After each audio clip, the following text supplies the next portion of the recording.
Karagdagang puwersa ng Dagupan City Police dumating na mahigit isang linggo bago ang Pasko. Sundan sa report.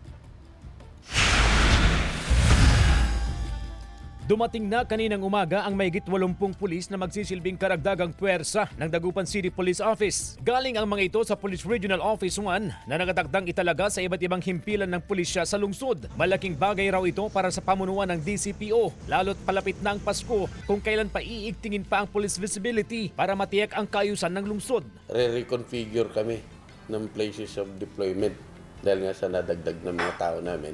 So far, maganda pa naman yung security plan natin. Tututukan ng pulisya ang mga matataong lugar, partikular sa mga simbahan, lalo na't nagsimula na ang simbang gabi at misa de Gallo sa kabuuan na sa mahigit 400 na ang puwersa ng DCPO. Habang papalapit ang Pasko, asahan na raw ang mga insidente ng pandurukot at pananalisi, lalo na sa mga matataong lugar. Handa raw ang pulisya rito. Kadalasan daw na nabibiktima ng mga kawatan ay ang mga matatanda. So dapat magiging maingat palagi.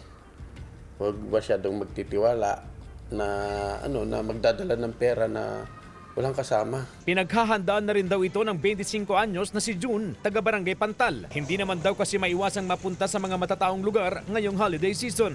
Kung sakali lang po sana, wag na pong magsusot ng yung mga makikintab na mga alahas na nakakaakit sa mga magnanakaw. Payo ng PNP sa publiko ang iba yung pag-iingat upang makaiwas sa pambibiktima ng mga kawatan. Kasama si Jing Dacanay, CJ Torida, One North Central Luzon.